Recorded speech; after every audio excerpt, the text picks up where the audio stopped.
कृष्णाय वासुदेवाय हरये परमात्मने प्रणतक्लेशनाशाय गोविंदाय नमो नमः.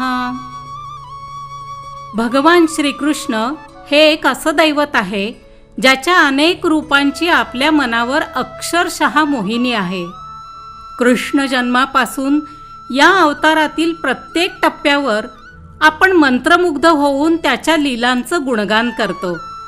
बाललीला, होड्या, किशोरावस्थेतील पराक्रम, गोप बालकांशी मैत्री, क्रीडा सारं आपल्याला मोहवतं. श्रीकृष्ण हरी, मुरारी, नंद नंदन, कान्हा, कन्हैया येतपासून रणछोडदास अशा अनेक नावांनी आपल्या मनाच्या गाभाऱ्यात तो विराजमान आहे.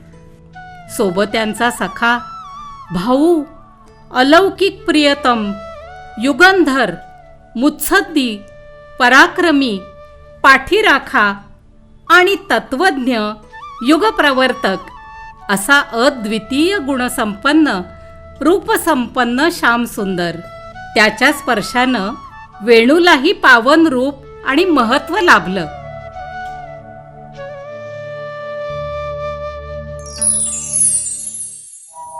जय नंदलाला, जय जय गोपाला, जय नंदलाला, जय जय गोपाला.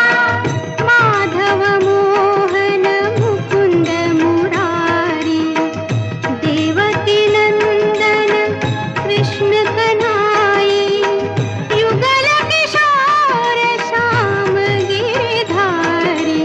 जय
भगवान श्री विष्णूंच्या 8व्या अवतार स्वरूपात श्रीकृष्ण भूलोकी अवतरला. आपल्या लोभस, लढीवाळ, नटखट रूपानं साऱ्या विश्वाला जिंकून घेणाऱ्या या मुरली मनोहराच्या अनेक लीला, राजा शूरसेनाचा पुत्र वसुदेव आणि मथुरेचा नरेश उग्रसेन यांची कन्या देवकी हे श्रीकृष्णाचे मातापिता. कंस हा देवकीचा भाऊ. यानं पुढाकार घेऊन वसुदेवाचा विवाह आपल्या बहिणीशी थाटामाटात लावून दिला.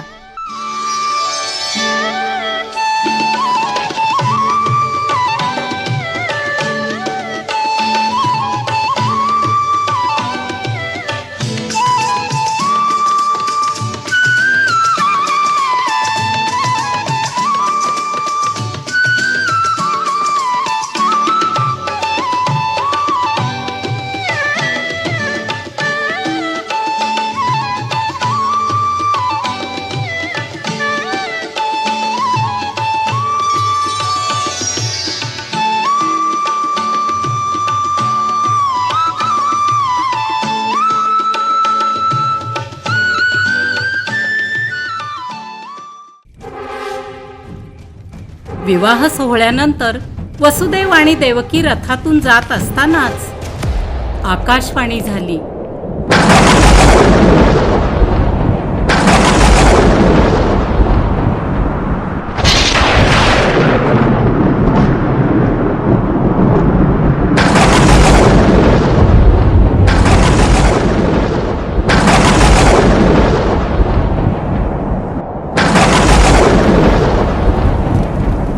हे कंसा,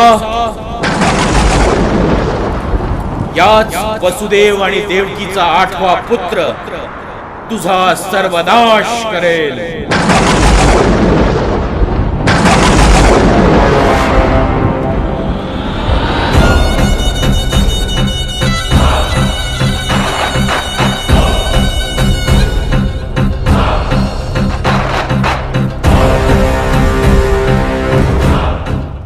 आनंदात असलेला कंस आकाशवाणी ऐकून अत्यंत भयभीत झाला. या भयंकर संकटातून सुटका करून घेण्यासाठी अगदी सैरभैर झाला.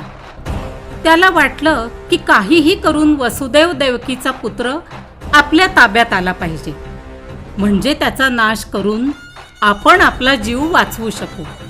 म्हणून त्यानं वसुदेव आणि देवकीला कारावासात डांबलं. त्याला विरोध करणाऱ्या आपल्या पित्याला, वृद्ध उग्रसेनालाही त्यानं तुरुंगात धाडलं आणि अन्यायानं मथुरेचं राज्य बळकावलं. कंसानं प्रजाजनांवरही अनन्वित अत्याचार करायला सुरुवात केली. वसुदेव आणि देवकीचे तर 7 पुत्र कंसाने मारून टाकले. मृत्यूच्या भयानं त्याच्यातील राक्षस जागा झाला होता. कारागृहात आणि बाहेरही सर्वत्र घोर अन्याय आणि दुःखाचा अंधकार पसरला होता. साऱ्यांच्या हाल अपेष्टांना सीमा राहिली नाही आणि अशा तमातूनच आशेचा तेजोसूर्य प्रकटला. देवकीच्या पोटी साक्षात बालकृष्णाने जन्म घेतला.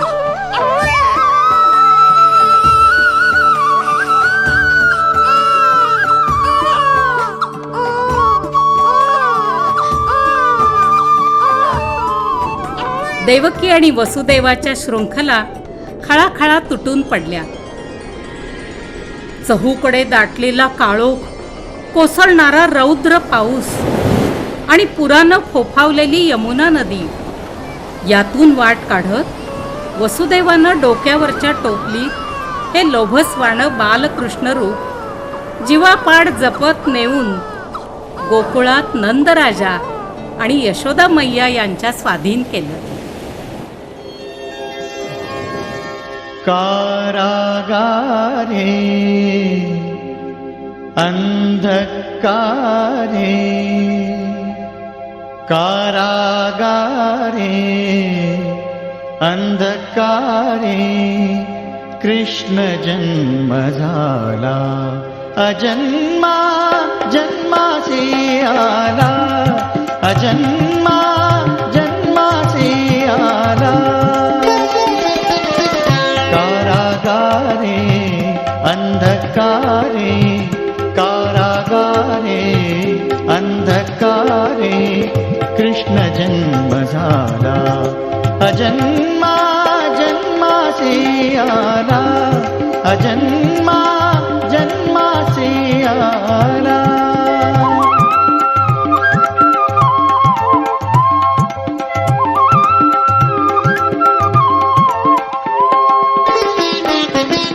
देव दुर्लभा सती देवकी तिच्या तनूची करुण पालखी देव दुर्लभा सती देवकी तिच्या तनूची करुण पालखी. अनंत आले मानव लोके अनंत आले मानव लोके प्रसव गथे विन उरी होता तो उदरी अवतरला अजन्मा जन्मासे आला अजन्मा जन्मासे आला.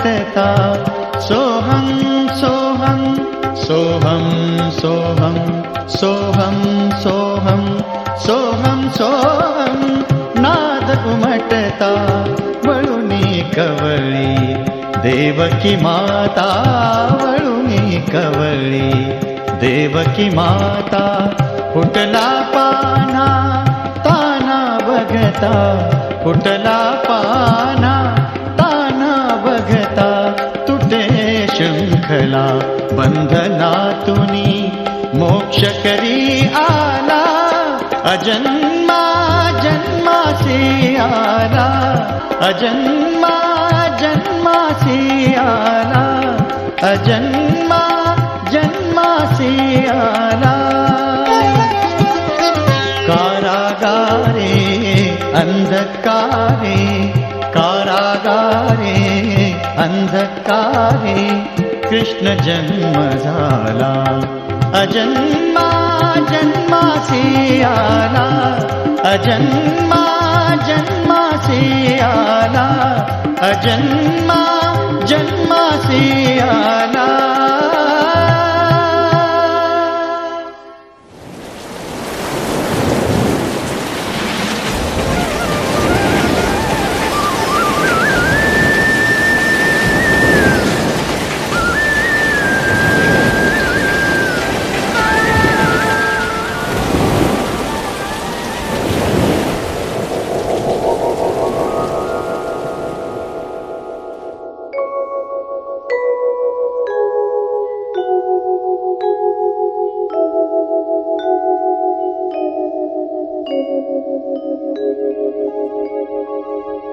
निजवंश दीपका धरुन शिरे निजवंश दीपका धरुन शिरे वसुदेव निघाले नंद घरी निजवंश दीपका धरुन शिरे वसुदेव निघाले नंद घरी वसुदेव निघाले नंद घरी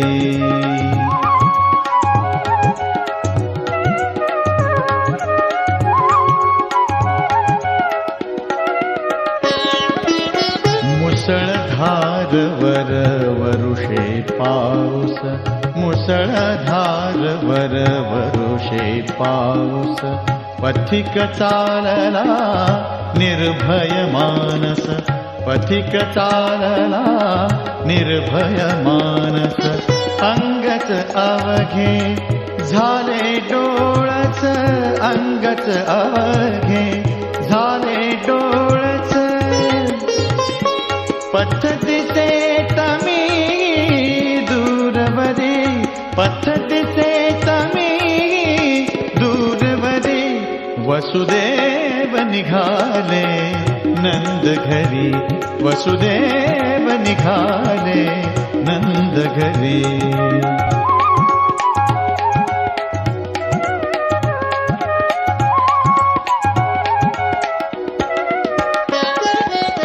चढ़ता चढ़ता चढ़ली यमुना चढ़ता चढ़ता चढ़ली यमुना चढ़ुनी भिड़ली श्री हरि चरणा चढ़ुनी भिड़ली श्री हरि चरणा एकच घेऊन तृप्त चुंबना एकच घेऊन तृप्त चुंबना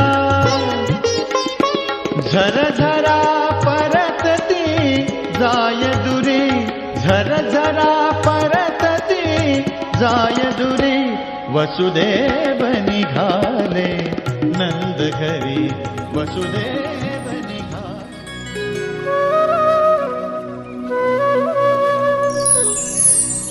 गोकुळात नंदाच्या घरी बालकृष्णाचं आगमन झालं.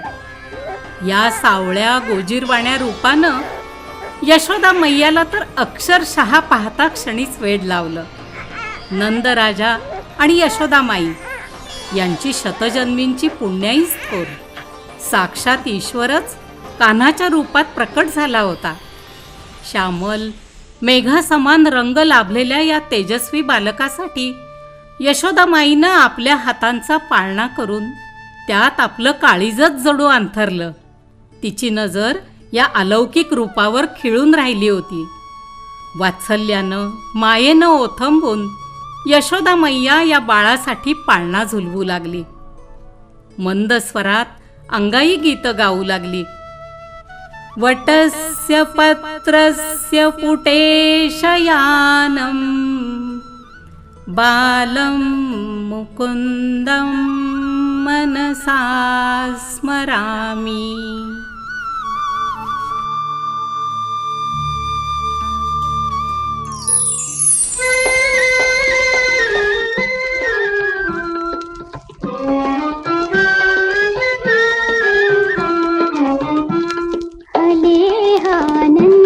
घरी पाळणा हले आनंदा घरी पाळणा. त्यात देखणा गोजिरवाणा हसतो गोकुळ राणा. आनंदा घरी पाळणा हले आनंदा घरी पाळणा.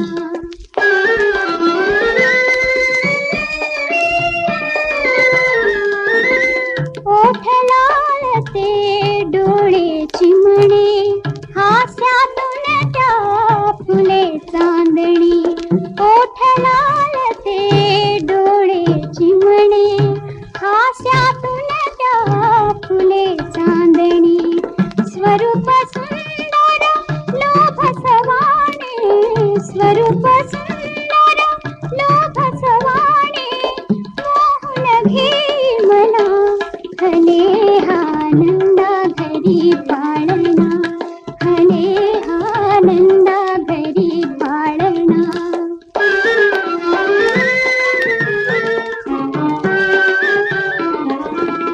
बोल बोबडे ते भाग्याचे शब्द वाटती ते वेदाचे. बोल बोबडे ते भाग्याचे शब्द वाटती ते वेदाचे. ऋण झुणताती घुंगुरवाळे ऋण झुणताती घुंगुरवाळे. येथे नूना पान हले आनंदा घरी पाळणा हले आनंदा घरी पाळणा.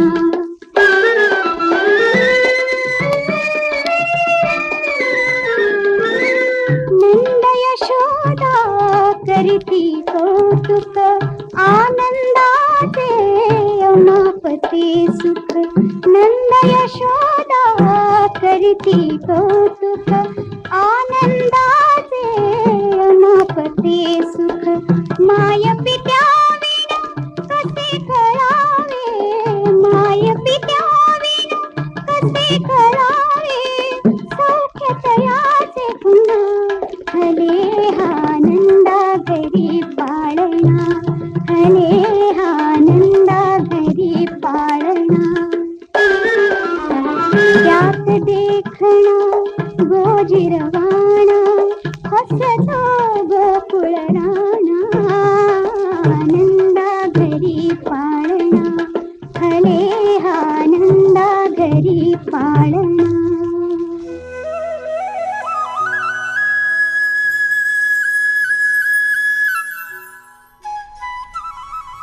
नेहमी प्रत्येक आईला आपलं मूल हे कान्हाच आहे असं वाटत असतं.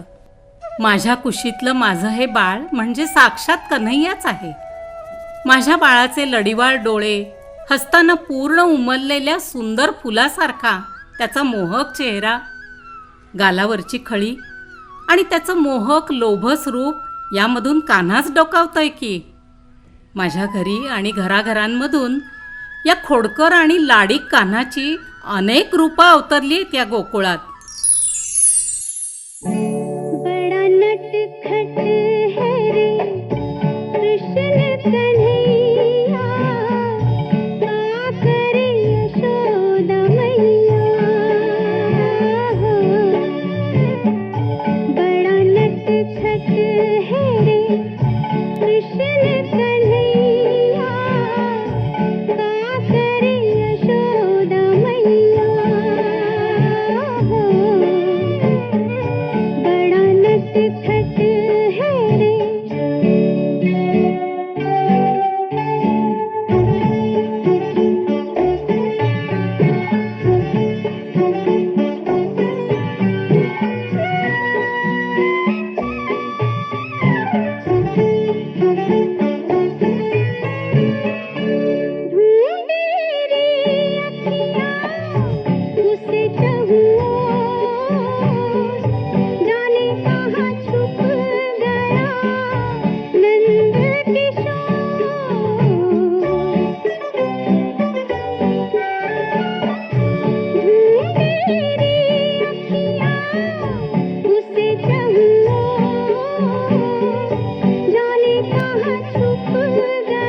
मेरे जीवन का तू एक ही सपना, जो कोई देखे तो है समझे वो अपना।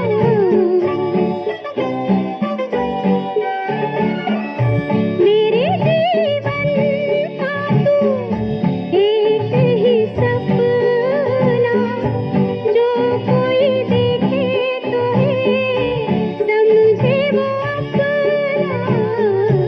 सबका है प्यारा, हो सबका है प्यारा, बंसी बजैया का करे यशोदा मैया, मैया रे।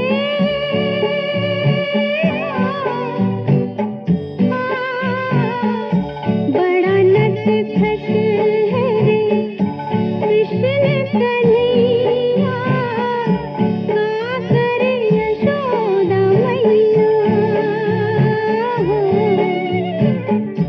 बड़ा नटखट है रे।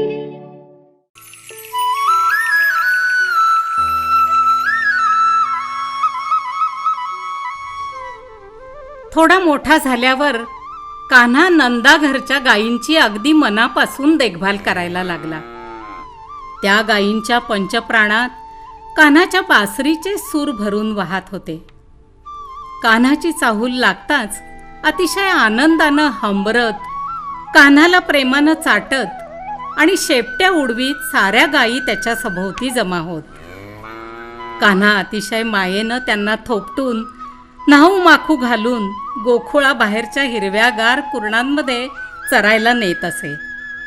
सारे गोप सवंगडी आणि वासरही हुंदडत उड्या मारत आनंदानं भल्या पहाटे निघत आणि सूर्य अस्ताला गेल्यावरच थकून भागून परत येत.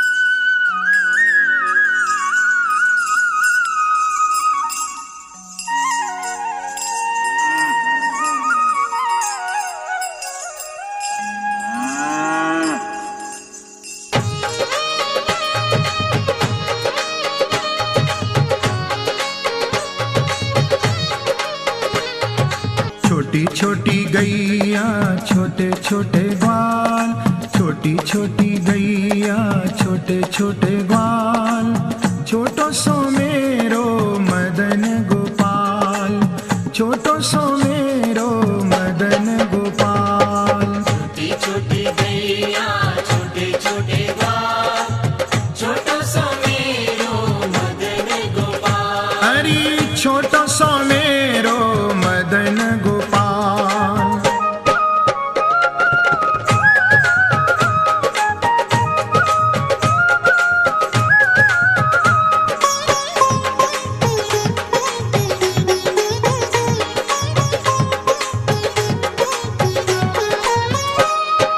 आगे आगे गैया पीछे पीछे ग्वाल, आगे आगे गैया पीछे पीछे ग्वाल, बीच में मेरो मदन गोपाल, बीच में मेरो मदन गोपाल।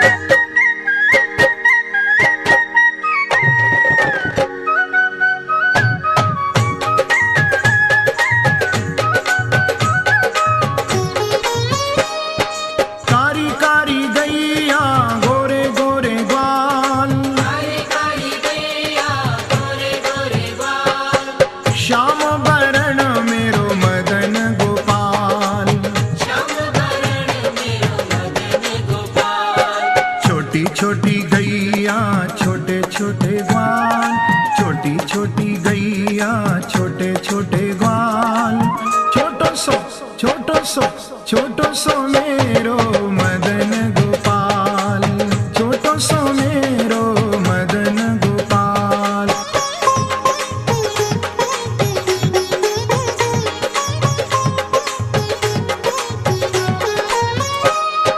घास खावे गैया दूध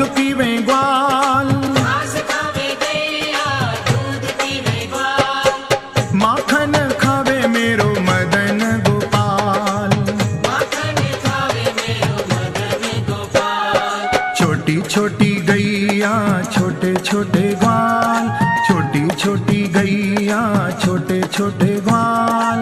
छोटो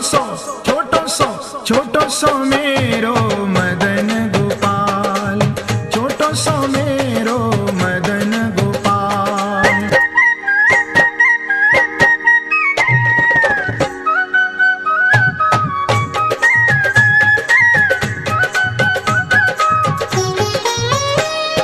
छोटी छोटी सखियां मधुवन बाग, रास रचावे मेरो मदन गोपाल।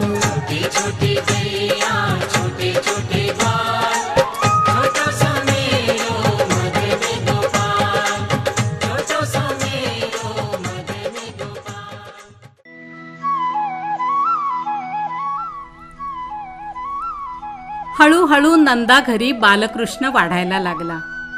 त्याचं रांगणं, बसणं, उंबरा ओलांडणं सारं सारं कसं अतिशय मोहक, गोजीरवाणं.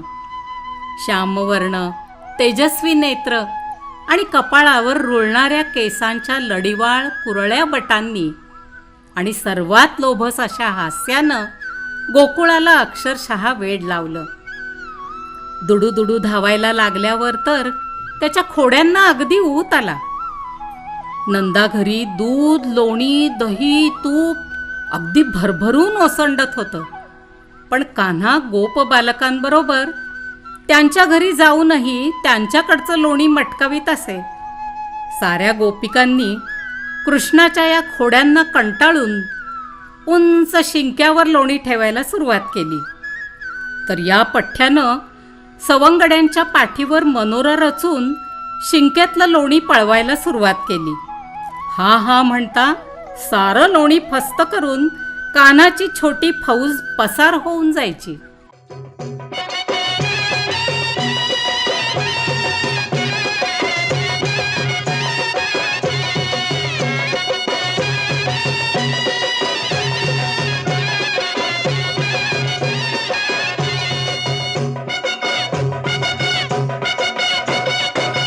गोविंदा आला रे आला, जरा मटकी संभाल ब्रिज बाला। गोविंदा आला रे आला, जरा मटकी संभाल ब्रिज बाला। अरे एक दो और तीन चार संग 5 6 7 है ग्वाला। अरे एक दो और तीन चार संग 5 6 7 है ग्वाला। गोविंदा आला रे आला, जरा मटकी संभाल ब्रिज बाला।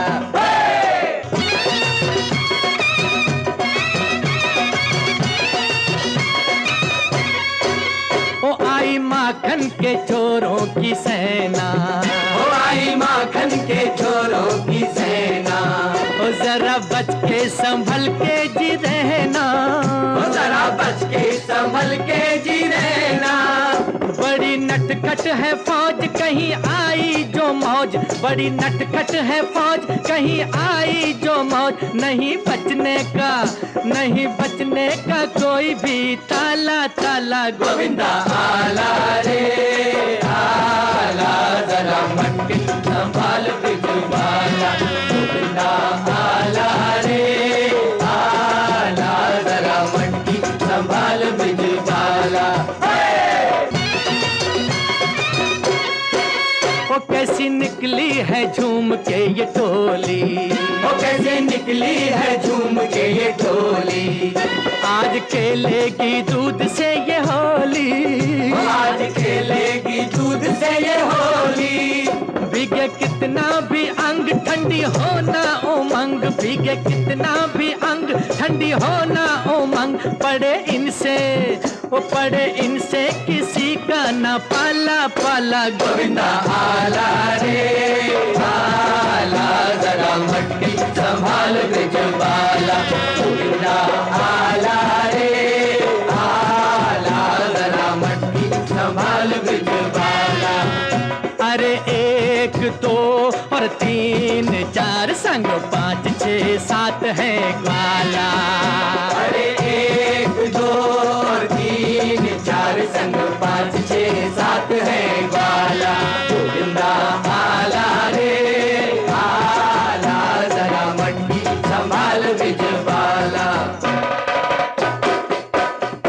अरे 1 2 और 3 4 संग 5 6 7 है ग्वाला। अरे 1 2 और 3 4 संग 5 6 7 है ग्वाला। गोविंदा आला रे आला, जरा मटकी संभाल ब्रिजवाला। गोविंदा आला रे आला, जरा मटकी संभाल ब्रिजवाला।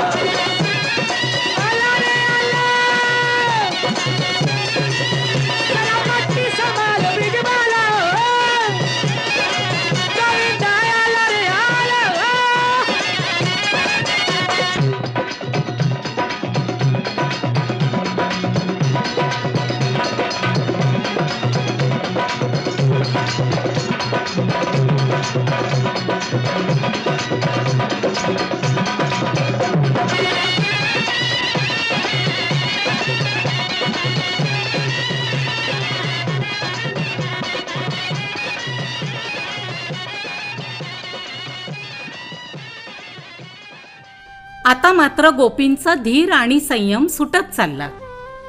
कान्हाच्या खोड्यांनी त्यांना अगदी सळो की पळो करून सोडलं होतं. आता घरातलं सारं माखन ठेवायचं तरी कुठं आणि कसं त्यांना कळेनसच झालं होतं. घरातली कामं उरकून यमुनेवर पाणी आणायला, कपडे धुवायला गेलं की ही संधी बरोबर साधून कान्हा आपल्या गोपाळांसह सारं लोणी मटकावून टाके. सगळ्या गोपी कान्हाला पकडून चांगली शिक्षा करायची म्हणून ठरवीत. पण कान्हा कसला वस्ताद, तो शिताफीनं निसटून जाई. गोपिकांच्या हाती लागतच नसे मुळी. मग काय, साऱ्या जणी हतबल होऊन तावातावानं यशोदेकडे कान्हाची तक्रार घेऊन आल्या. यशोदामाई, अगं ये यशोदामाई, तुझ्या या खोडकर कान्हाला सांभाळ की ग जरा. आमच्या घरी येऊन सगळं माखन चोरून फस्त करतो हा. अगं या कन्हैयाला शिक्षा कर. जरा पाणी आणायला गेलं की बाळ गोपाळांना घेऊन हा घरात घुसतो आणि सारं दूध लोणी खाऊन टाकतो. याला जरा कडक शिस्त लाव बरं. यशोदा, तुझा कान्हा तुझ्या लाडानं अगदी बिघडला आहे बरं का. आम्हा सगळ्या गोकुळवासियांना अगदी भंडावून सोडलं यानं. तू त्याला अजिबात रागवत नाहीस. नुसता मोकाट वासरासारखा हुंदडत असतो. अगं हो हो हो, किती तक्रारी कराल ग. माझा कान्हा अजून लहान मूलच आहे. बालपणी थोड्या खोड्या तर करणारच ना. एवढा कसला रागराग करताय त्याचा. अगं यशोदे, बालपणीच्या खोड्यांना सुद्धा काही मर्यादा आहे की नाही. अगदी सतावून सोडलं या कान्हाने. उंच शिंक्यावर ठेवलं तरी त्याच्या हाताला लोण्याचं मडकं कसं लागतं कुणास ठाऊक. लोणी खाऊन मडकं फोडून साऱ्या घरभर राडा करून पसार होतो हा. आणि आम्ही शिक्षा करायची म्हटलं तर हाती लागतच नाही. यशोदे, ते काही नाही, आम्ही त्याच्या खोड्यांनी पार वैतागून गेलो होतो. आजच काय तो निर्णय घे आणि कान्हाला चांगली कडक शिक्षा कर. उद्या परत त्याने आमच्याकडे चोरी करता कामा नये. आणि यशोदे, तुझ्या या लाडक्या बाळाचा तुला फारच पुळका आला असेल तर घरात ठेव डांबून त्याला. बरं बाई, आता येऊ दे कान्हाला. चांगली शिक्षा करते त्याला.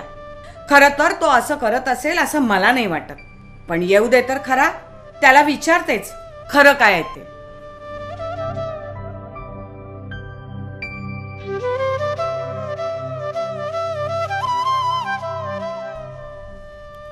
गोपींचं समाधान झालं आणि त्या निघून गेल्या. मग कृष्ण कन्हैया हळूच घरात शिरला. नेहमीप्रमाणे मैयाला लाडी गोडी लावू पाहायला लागला. पण गोपींच्या तक्रारीने कान्हावर चिडलेली यशोदा मैया त्यालाच जाब विचारायला लागली. कान्हा कसला नटखट लब्बाड. तो मैयाला बरोबर आपली बाजू पटवून द्यायला लागला. मैयाचं हृदय विरघळलं आणि ती लहानद्या कान्हाला उराशी घट्ट कवटाळून अश्रूंनी त्याला न्हाऊ घालू लागली. मैया मोरी मैं नहीं माखन खायो,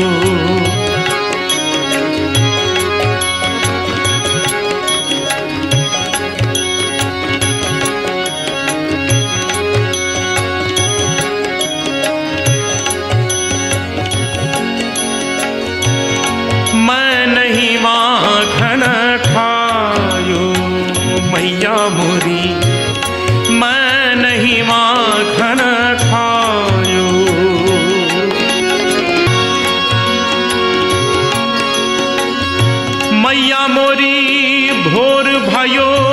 गैयन के पाछे तूने मधुबन मोही पठायो। भोर भयो गैयन के पाछे तूने मधुबन मोही पठायो। चार प्रहर बंशी बट भटक्यो, सांझ परे मैं घर आयो। रे मैया मोरी मैं कब माखन खायो। रे मैया मोरी मैं कब माखन खायो। मैं बालक बहियन को छोटो, ये छीको किस विधि पायो। मैया ये ग्वाल बाल सब बैर पड़े हैं, ये ग्वाल बाल सब बैर पड़े हैं।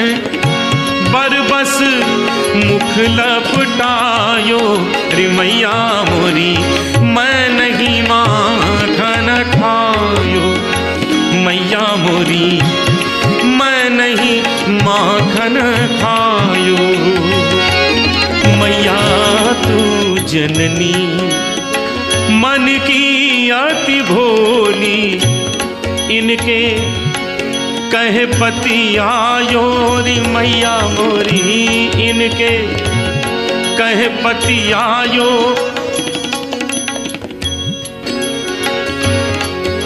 ओ सुन मैया मोरी, ओ सुन मैया मोरी मैंने ही माखन खायो। सुन मैया मोरी मैंने ही माखन खायो। सुन मैया मोरी मैंने ही माखन, मैंने ही माखन, मैंने ही माखन खायो।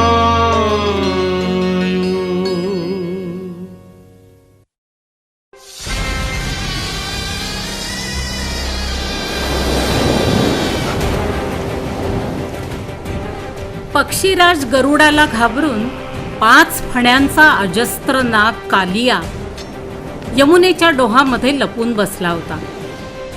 त्याच्या भयंकर विषानं यमुनेचं जलच नव्हे तर यमुना तटावरील झाडे वेली सारं विषारी होऊन गेलं होतं. इतकंच काय, उडणारे पक्षीही मरून पडत होते. एकदा कृष्ण आपल्या सवंगड्यांबरोबर चेंडू खेळत होता.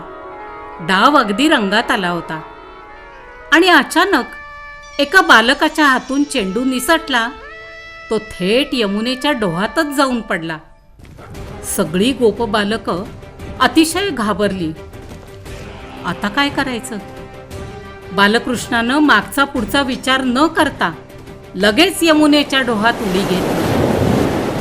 पाण्याचा प्रचंड खळखळाट करत अजस्त्र कालिया नागानं कान्हावर हल्ला केला.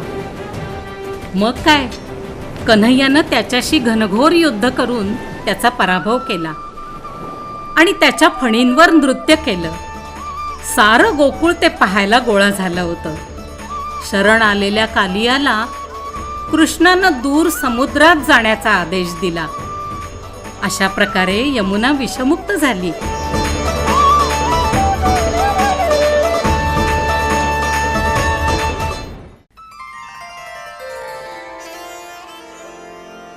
सर्प फणीवर कृष्ण नाचला, यमुनेच्या डोही.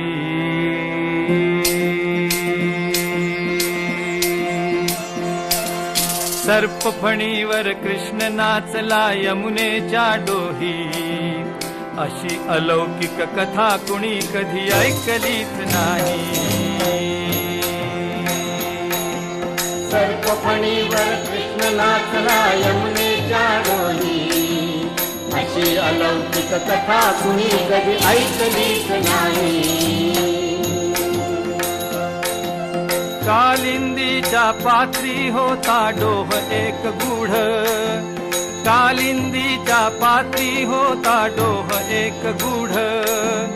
त्याच्या विषयी भयदवदंता जनी होत्या रूढ कालिय नामा नाग सकुल त्या जलाशयी राही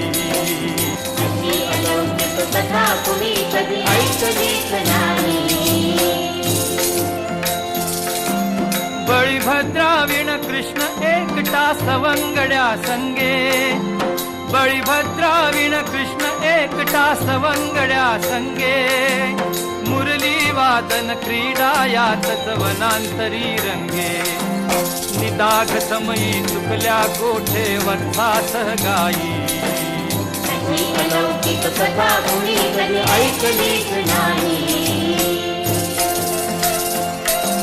त्या गायी तर तृषार्थ होत्या यमुनेवर गेल्या त्या गायी तर तृषार्थ होत्या यमुनेवर गेल्या काळ्या डोहावरी पोचल्या तृषार्थची मेल्या हुंडायास्तव त्यास उडाली गोपांची घाई कथा कुणी कधी ऐकलीच नाही गायी पाठी गोप बाळही त्या स्थळी गेले गायी पाठी गोप बाळही त्या स्थळी गेले जे गेले ते कृष्ण सौंगडी नदी तटी मेले पाठी राखा कृष्ण दुरून हे मृत्यू सत्र पाही अलौकिक कथा कुणी कधी ऐकलीच नाही कास घातली पितांबराची अधर धरी दाती कास घातली पितांबराची अधर धरी दाती दंड थोपटी बालमल्ल तो थक्क दिशा होती सवेग चढला कदंब वृक्षी जळी पुडी घेई अलौकिक कथा कुणी कधी ऐकलीच नाही कृष्ण बुडाला कृष्ण बुडाला कृष्ण बुडाला कृष्ण बुडाला कृष्ण बुडाला व्रजी वार्ता आली ऐकताच ते माय यशोदा मूर्छी तशी झाली राम रोहिणी नंदाच्याही बळनुरले पायी अलौकिक कथा कुणी कधी ऐकलीच नाही आणि अचानक जलपृष्ठावर चमत्कार झाला सूर्यबिंब से दिसले श्रीमुख गोप सखा आला अमृत दर्शन होता उठले वत्स गोप गाई अशी अलौकिक कथा कुणी कधी ऐकलीच नाही सर्पफणीवर कृष्णनाथला यमुनेच्या डोली अशी अलौकिक कथा कुणी कधी ऐकलीच नाही सर्पफणीवर कृष्णनाथला यमुनेच्या डोली अशी अलौकिक कथा कुणी कधी ऐकलीच नाही राधे कृष्ण गोपाल कृष्ण राधे कृष्ण गोपाल कृष्ण राधे कृष्ण गोपाल कृष्ण राधे कृष्ण गोपाल कृष्ण राधे कृष्ण गोपाल कृष्ण राधे कृष्ण गोपाल कृष्ण राधे कृष्ण गोपाल कृष्ण राधे कृष्ण गोपाल कृष्ण राधे कृष्ण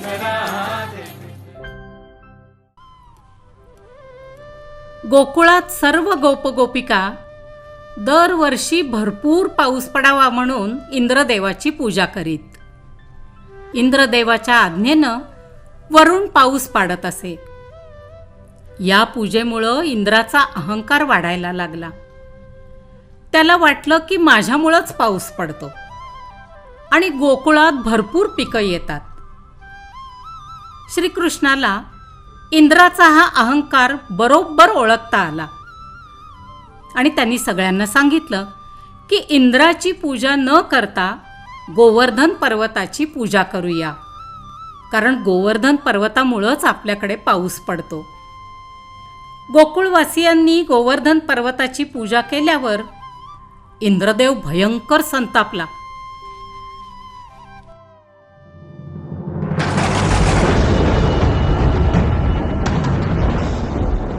हे वरुण राजा, या वृंदावनातील साऱ्यांचे डोके फिरले आहे काय? आमची पूजा करायची सोडून त्या गोवर्धन पर्वताची पूजा करायचा आदेश त्या नंदाच्या पोरट्यानं दिलाय. आमची शक्ती त्याला माहित नाही की काय? आम्ही मनात आणलं तर पाऊस पडणारच नाही किंवा धो धो पडून सारं वाहून जाईल. महाराज, आपल्या आज्ञेनुसारच मी काम करत असतो हे या पोर्ट्याला ठाऊक नसेल बहुतेक. आपली पूजा न केल्यामुळे आपला भयंकर अपमान त्याने केलाय. आता लवकर आदेश द्या महाराज, म्हणजे मी तुमच्या अपमानाचा बदला घेईन. मी देवांचा राजा, मी सर्वश्रेष्ठ आहे. माझ्या आज्ञेप्रमाणे सगळं जग चालतं आणि हा नंदराजाचा पोर त्याच्या बालबुद्धीनं सर्वांचाच घात करायला निघालाय. त्याला आणि त्याचं ऐकून आमची पूजा न करणाऱ्या या सगळ्यांना चांगली अद्दल घडवून त्यांना वठणीवर आणलंच पाहिजे. इंद्रदेवा, आपण आज्ञा करावी, मी लगेचच त्याप्रमाणे कारवाई करेन. या सगळ्यांना धडा शिकवलाच पाहिजे. आपण अत्यंत शक्तिशाली आहात हे दाखवून देऊया आपण. मग वरुणराज, होऊन जाऊ दे मुसळधार अतिवृष्टी. या वृंदावनातलं सारं सारं जलमय होऊ दे. घरदारं, गुरढोरं, पिकं आणि माणसं सुद्धा वाहून जाऊ देत.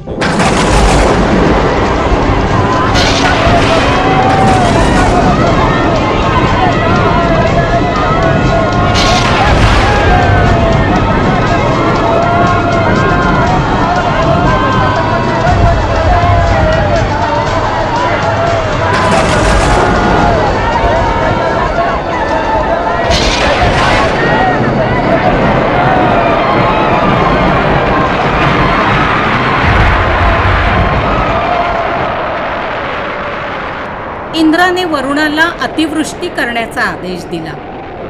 मग काय, 7 दिवस अहोरात्र मुसळधार पाऊस पडायला लागला. सारे गोकुळवासी घाबरून गेले. पण श्रीकृष्णानं आपल्या करंगळीवर संपूर्ण गोवर्धन पर्वतच पेलून धरला आणि सर्वांना त्याच्या आश्रयाला यायला सांगितलं. हातातल्या छोट्या छोट्या काठ्यांनी गोवर्धन पर्वताला टेकू देत सारे गोपबाल आणि सारे गोकुळवासी गोवर्धन पर्वताखाली आले.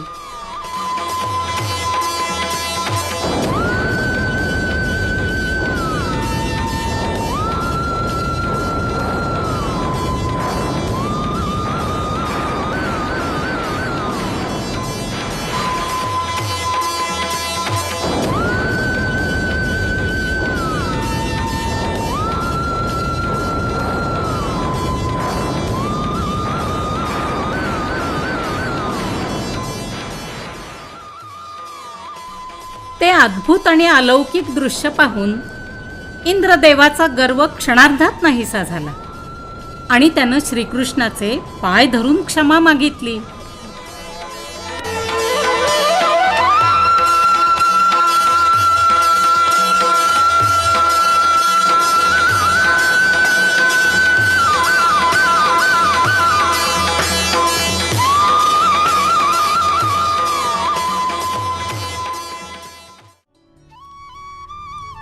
राधा ही हरीच्या अलौकिक चिरंतन प्रेमाचं अनन्य भावानं ईश्वरचरणी आपले जीवन समर्पित करण्याचं प्रतीक म्हणूनच ओळखली जाते.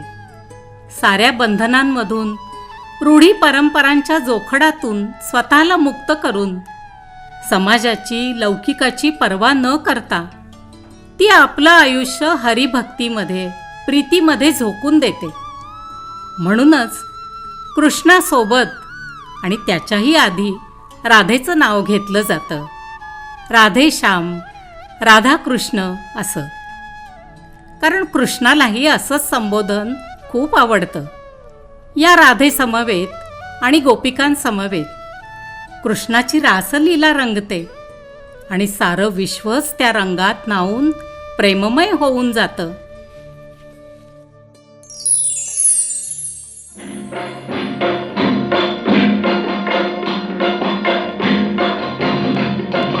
आज गोकुळात रंग खेळतो हरी, राधिके जरा जपून जा तुझ्या घरी.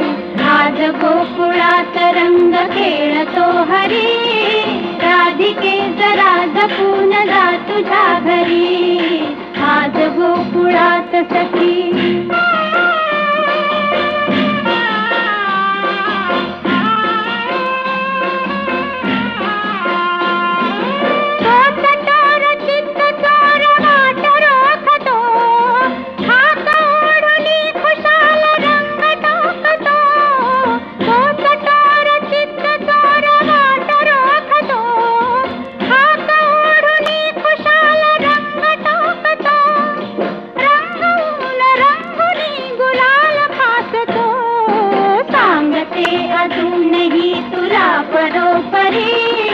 राधिके जरा जपून जा तुझ्या घरी. आज गोकुळात सखी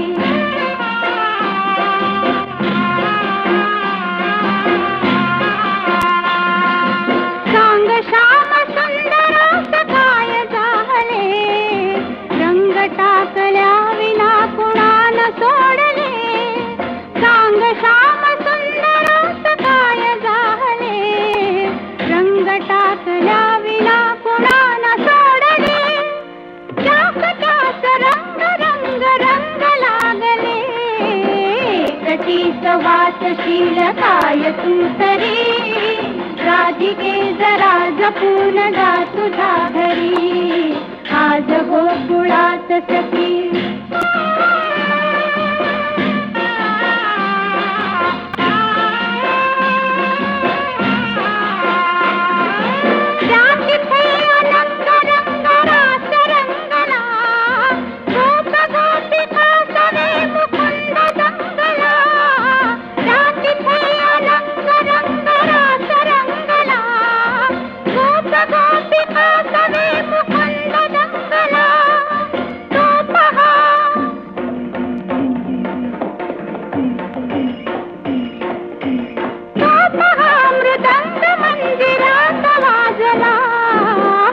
वाजली फिरून, हाय वाजली फिरून तीच बातरी. राधिके जरा जपून जा तुझ्या घरी. आज गोकुळात रंग खेळतो हरी, राधिके जरा जपून जा तुझ्या घरी.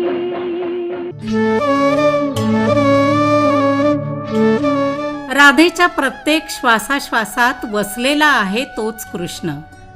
गोकुळातल्या प्रत्येक डोळ्यात आणि घराघरातल्या प्रत्येक मनात दिव्याप्रमाणे तेवतो आहे तोच कृष्ण. अतूट अभंग चिरंतन प्रेमाच्या उदात्त धाग्यानं राधेशी जो जोडला गेला आहे तोच कृष्ण.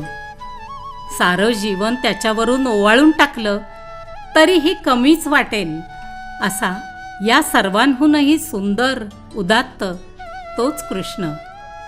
ध्यानी मनी, चित्तात प्राणात, बोलण्यात मौनात, जीवनात आणि जीवनानंतरही भरून राहिलेला तोच राधेश्याम, तोच राधेश्याम.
जो है अलबेला मद नैनो वाला, जिसकी दीवानी ब्रिज की हर बाला, वो किसना है, वो किसना है, वो किसना है, वो किसना है, किसना है।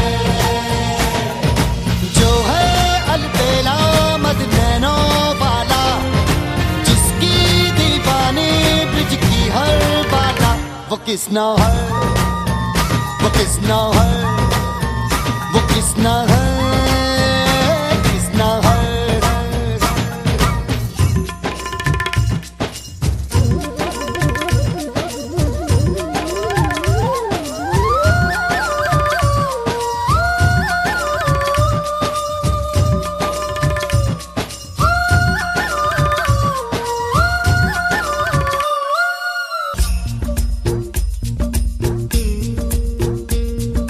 प्यार में डूबी प्यार में खोही,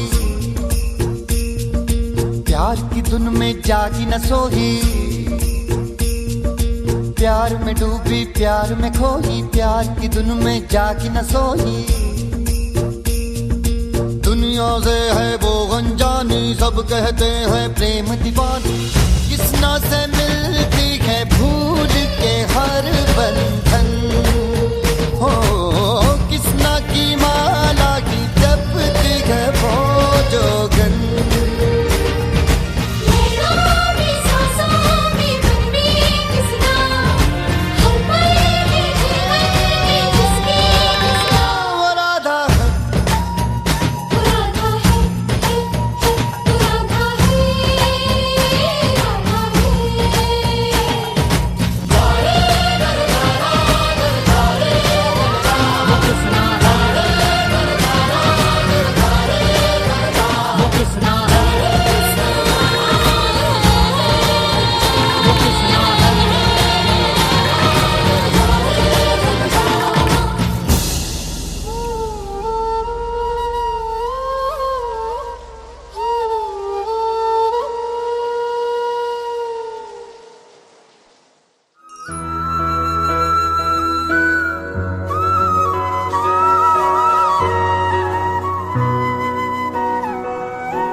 वृंदावनात रमलेल्या आणि सर्वांच्या अतिशय लाडक्या बनलेल्या कृष्णाला आपले माता पिता वसुदेव आणि देवकी यांना भेटण्याची, त्यांना तुरुंगवासातून सोडवण्याची ओढ वाटायला लागली.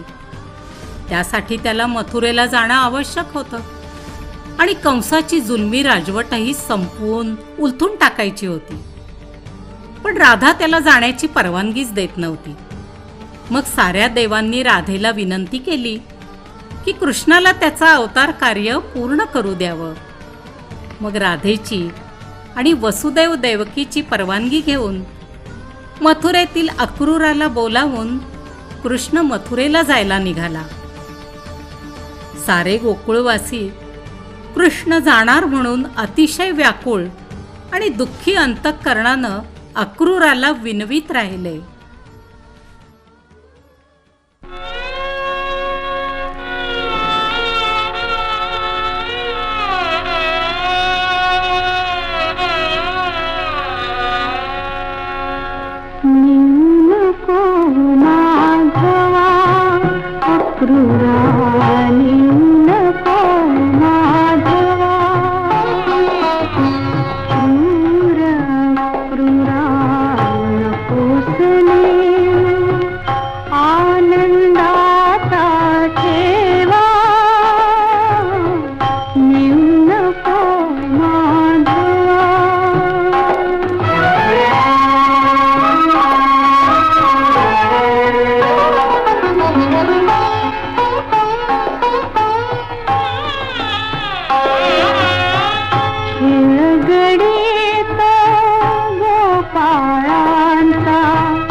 मथुरेत पाऊल ठेवताच कृष्णानं कंसाला द्वंद्व युद्धासाठी आव्हान दिलं. कंस देखील कृष्णाला मारण्यासाठी आतुर झालाच होता.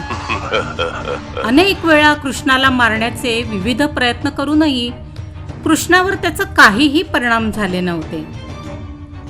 हे दोन बलाढ्य योद्धे समोरासमोर आले आणि श्रीकृष्णानं आपल्या ईश्वरी शक्तीनं जुलमी अत्याचारी कंसाचा वध केला.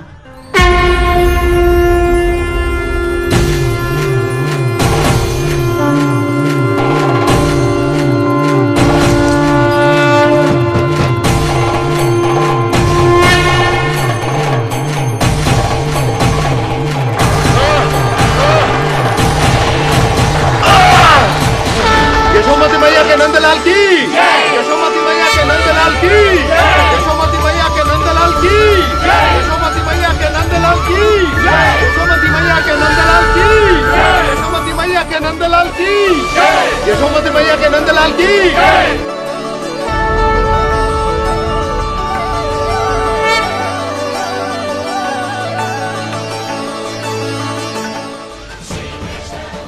कृष्णानं कंसाचा वध केल्यानंतर लगेचच तो आई वडिलांच्या सुटकेसाठी तुरुंगाकडे धावला. त्याला पाहून वृद्ध माता पित्यांच्या डोळ्यातून आनंदाचे अश्रू ओघळायला लागले. वसुदेव आणि देवकीचे ऊर आपल्या या दिव्य पुत्राच्या दर्शनानं भरून आले. धन्य धन्य ते मायबाप. असंख्य यातना सोसून त्यांना या आपल्या मुलाचं दर्शन घडलं. त्यांच्या डोळ्यातून अश्रुधारा ओघळायला लागल्या. देवकीनं त्याला पोटाशी धरत म्हटलं, बाळा, आज मी धन्य धन्य झाले. तुला पाहण्यासाठी माझा जीव अगदी आसूसला होता रे. कृष्णानं वसुदेवांना तात अशी हाक मारली. वसुदेवांचाही ऊर भरून आला. ते म्हणाले, तुझ्या पराक्रमाच्या कहाण्या कानावर येत कधी मधी, पण तुला भेटण्याची फार ओढ लागली होती रे कान्हा. उग्रसेन महाराजांना वंदन करून मातामह अशी हाक मारताच वृद्ध उग्रसेन कातर झाले आणि म्हणाले, बाळा, तुझ्यासारखा पराक्रमी नातू मला लाभला हे माझं भाग्यच. आता तूच मथुरेचा राजा हो आणि प्रजेची योग्य काळजी घे.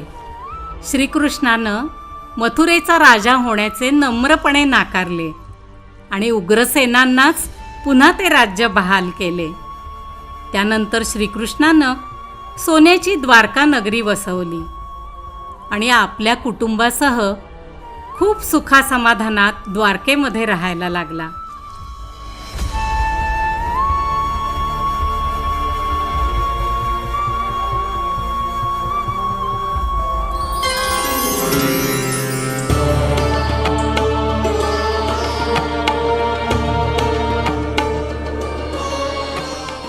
इकडे बालपणी सांदीपनी ऋषींच्या आश्रमात शिकत असताना कृष्णाबरोबर सुदामा हा त्याचा खूप जिवलग मित्र झाला होता. सुदामा अतिशय गरीब होता. त्याच्या घरी ना खायला अन्न की ना अंगावर धडके कपडे. गरिबीला अतिशय कंटाळलेल्या उपाशी पोटी लेकरांकडं पाहू न शकणाऱ्या सुदामाच्या बायकोनं त्याला बळजबरीनं कृष्णाकडे मदत मागायला पाठवलं. सुदामा खूप संकोची होता. नाईलाजानं तो कृष्णाकडं द्वारकेला गेला. त्याची मळकी वस्त्रे पाहून द्वारपालांनी त्याला अडवलं.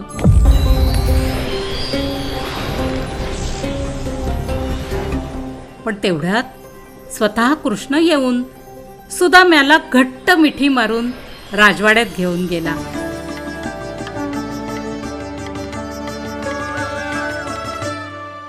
त्याला आपल्या जवळ बसवलं. अरे सुदामा, मित्रा, किती वर्षांनी भेटतोयस रे. किती आनंद झालाय मला. महाराज, माझ्यासारख्या गरीब मित्राची आठवण आपण ठेवली ही केवढी मोठी गोष्ट आहे. अरे मित्रा, असं परक्यासारखं काय बोलतोस. मी तुझा बालमित्र आहे. ये बैस ना. अरे अगोदर हातपाय धुवून जेवायला बैस. माझ्यासाठी काहीतरी खायला आणलंयस का? दे दे दे मला लवकर. अरे मला खूप भूक लागली आहे. नाही नाही, माझ्याकडे काहीच नाहीये. मग तुझ्याकडं ती पुरचुंडी कसली आहे? बघू बघू बघू मला आण इकडं. मी थोडेसे पोहे आणलेत. अरे मित्रा, दे ना मग मला. ओहो, काय चविष्ट पोहे आहेत. माझं पोट अगदी तुडुंब भरलं बर का.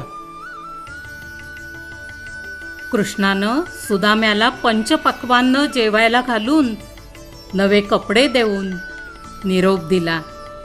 पण सुदामा बायको मुलांच्या आठवणीनं अगदी कासावीस होत होता. दुःखी मनानंच तो कृष्णाकडून परत आला. घरापाशी आल्यावर बघतो तर काय, त्याच्या झोपडीऐवजी त्या जागी झगमगता महालच उभा. सुदामा एकदम गडबडून गेला. तेवढ्यात त्याची बायको मुले छान नटून थटून हसऱ्या तृप्त चेहऱ्यानं बाहेर येऊन त्याला आत घेऊन गेली. कृष्णाच्या घरून निघाल्यापासून उदास झालेल्या सुदाम्याचे डोळे पाण्याने भरले. ऊर अगदी भरून आला. मनातलं न सांगताच ओळखून मित्राला गुपचूप मदत करणाऱ्या कृष्णाला त्यानं मनापासून हात जोडले.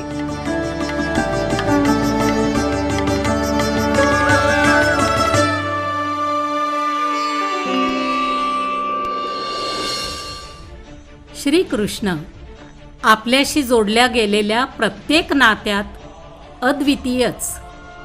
जसा राधेचा सखा, गोपबालांचा जिवलग मित्र, सुदाम्याचा प्राणसखा, अर्जुनाचा संरक्षक मार्गदर्शक, तसाच द्रौपदीचा प्राणप्रिय मानलेला भाऊ. वनवासात तिच्या अक्षय थाळीला चिकटलेलं तुळशीपत्र खाऊन तृप्त होणारा, तिला वस्त्र पुरवून तिचं रक्षण करणारा असा हा त्रैलोक्य मोलाचा भाऊ. द्रौपदी सुद्धा अशी बहीण जिनं हरीच्या बोटाला जखम झाली म्हणून काहीही विचार न करता अंगावरचा भरजरी पितांबर टरकावून त्याची चिंधी हरीच्या बोटाला बांधली.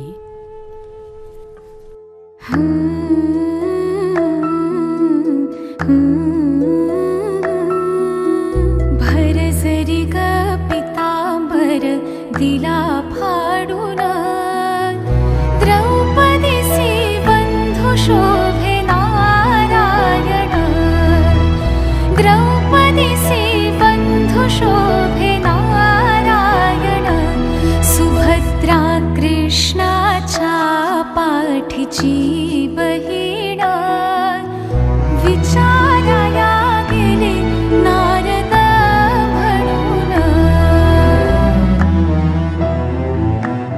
बोट श्रीहरीचे कापले गबाई, बांधायाला चिंधीलव कर दे,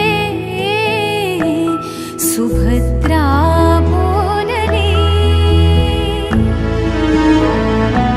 सुभद्रा बोलली, शालूनी पैठणी फाडून का देऊ, चिंधी तुम्हासिनी, पाठची बहीण झाली वैरिण, द्रौपदीसी बंधू शोभे नारायण, द्रौपदीसी बंधू शोभे नारायण, द्रौपदी बोलली हरीची मी कोण, परी मला त्याने मानिली बहीण, परी मला त्याने मानिली बहीण, काळजाची चिंधी काढून देन,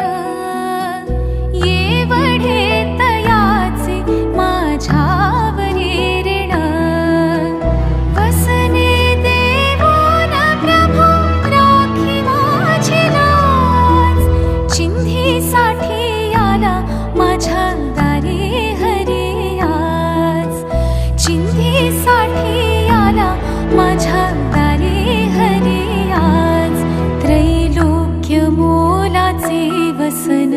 दिले फाडून द्रौपदीचे बंधू शोभे नारायण द्रौपदीचे बंधू शोभे नारायण प्रेमाचे लक्षण भारी विलक्षण जैसी ज्याची भक्ती तैसा नारायण रक्ताच्या नात्याने उपजे ना प्रेम पटली पाहिजे अंतरीची खुण धन्य तोची भाऊ धन्य ती बहीण प्रीतीची खरी ती जगीला भाविण प्रीतीची खरी ती जगीला भाविण चिंधी पाहून हरी झाले प्रसन्न द्रौपदीचे बंधू शोभे नारायण द्रौपदीचे बंधू शोभे नारायण द्रौपदीचे बंधू शोभे नारायण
देव तारी त्याला कोण मारी. ईश्वरानं राम कृष्ण अशा विविध अवतारांमध्ये नेहमी आपल्या भक्तांच्या अडचणींमध्ये संकटांमध्ये त्यांना मदतीचा हात दिला. त्यांचे अश्रू पुसले आहेत आणि त्यांना नेहमी आपल्या हृदयाशी घट्ट कवटाळले आहे.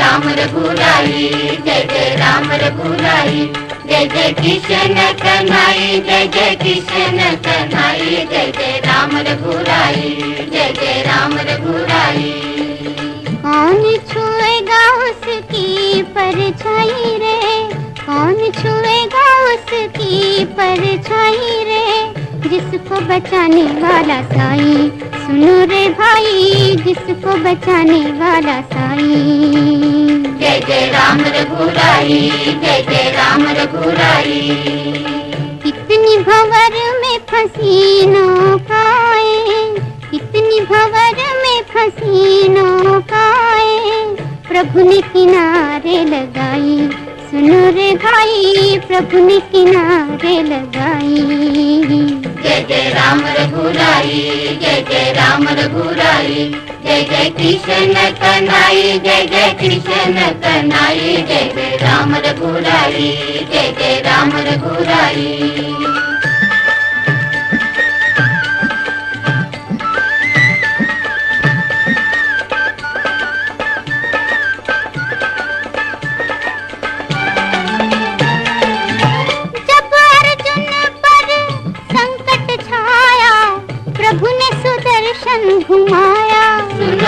भाई प्रभु ने सुदर्शन घुमाया, सुनो रे भाई प्रभु ने सुदर्शन घुमाया। पी गई मीरा जहर का प्याला, विष अमृत कर डाला, सुनो रे भाई विष अमृत कर डाला, सुनो रे भाई विष अमृत कर डाला। सती द्रौपदी को भी बचाया, भरी सभा में तीर बढ़ाया, भक्त जनों की सब चिंताएं, भक्त जनों की सब चिंताएं प्रभु ने पल में मिटाई, सुनो रे भाई प्रभु ने पल में मिटाई। जय जय राम रघुराई, जय जय राम रघुराई, जय जय राम रघुराई, जय जय राम रघुराई, जय जय राम रघुराई, जय जय राम रघुराई, जय जय राम रघुराई, जय जय राम रघुराई, जय जय राम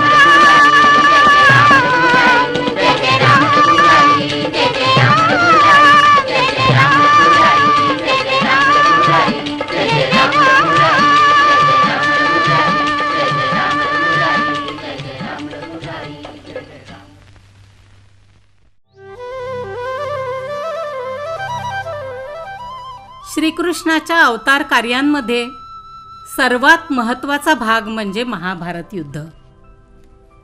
कौरव आणि पांडवांमध्ये झालेलं हे युद्ध थोपवण्यासाठी कृष्णानं केलेली शिष्टाई, हरतऱ्हेचे प्रयत्न, युद्ध थांबवणं अशक्य झाल्यावर चतुराईनं केलेले डावपेच, स्वतः हाती शस्त्र धरणार नसल्याची केलेली प्रतिज्ञा, परम मित्र अर्जुनाच्या रथाचे सारथ्य आणि हनुमानाची ध्वज सांभाळण्यासाठी करविलेली योजना, या साऱ्यांमुळं कृष्णाचं चरित्र अत्यंत तेजस्वी भासतं.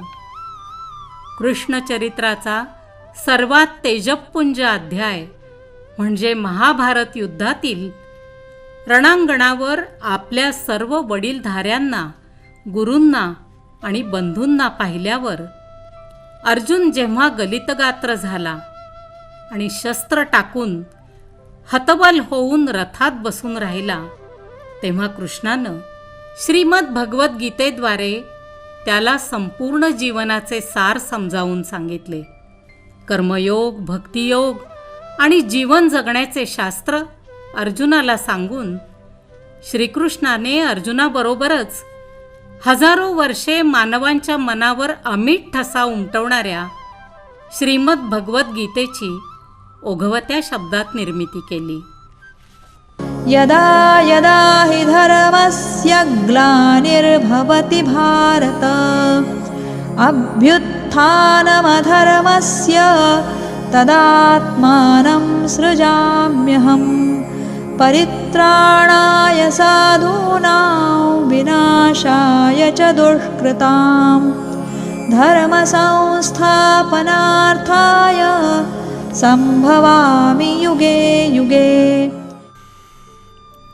भगवान श्रीकृष्णानं संपूर्ण जगताला असा विश्वास दिलाय की जेव्हा जेव्हा धर्माची हानी होईल आणि अधर्म वाढेल, तेव्हा तेव्हा चांगल्याचं रक्षण आणि वाईटाचा नाश करण्यासाठी आणि धर्माची सुस्थापना करण्यासाठी मी प्रत्येक युगात प्रकट होतो.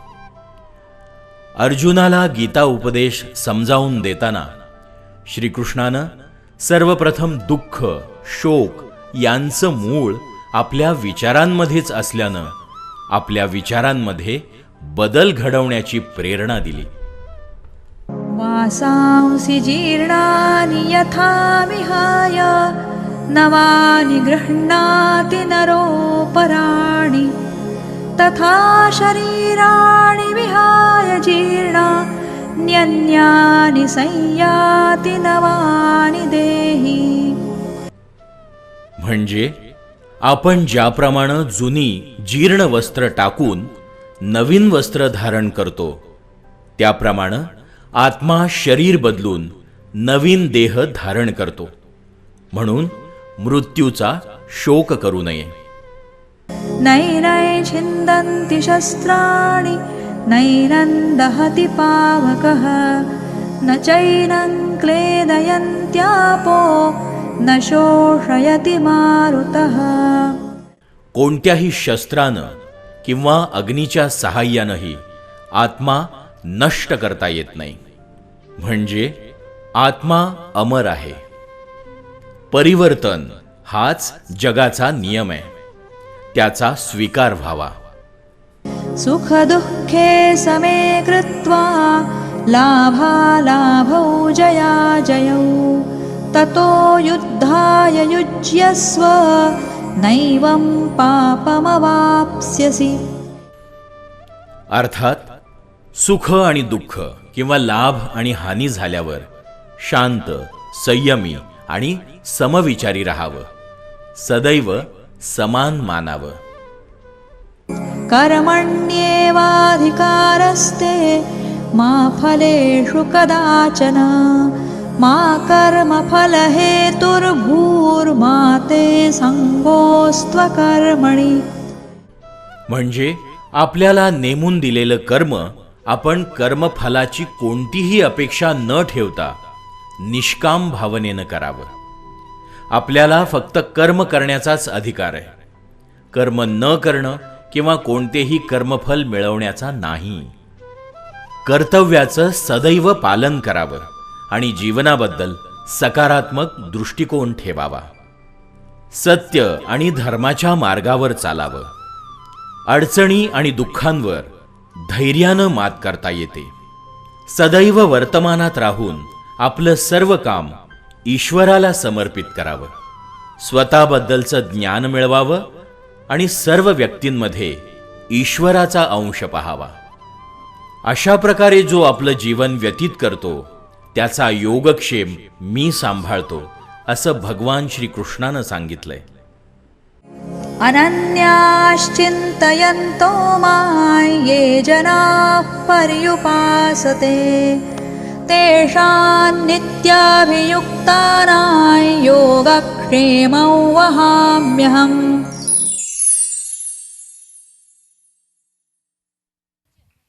श्री कृष्ण भगवान की जय. श्री कृष्ण भगवान की जय. श्री कृष्ण भगवान की जय. हाथी घोड़ा पाल की जय कन्हैया लाल की. हाथी घोड़ा पाल की जय कन्हैया लाल की. हाथी घोड़ा पाल की जय कन्हैया लाल की. जय कन्हैया लाल की हाथी घोड़ा पाल की. जय कन्हैया लाल की हाथी घोड़ा पाल की. जय कन्हैया लाल की हाथी घोड़ा पाल की. बोला श्री कृष्ण भगवान की जय. श्री कृष्ण भगवान की जय. श्री कृष्ण भगवान की जय.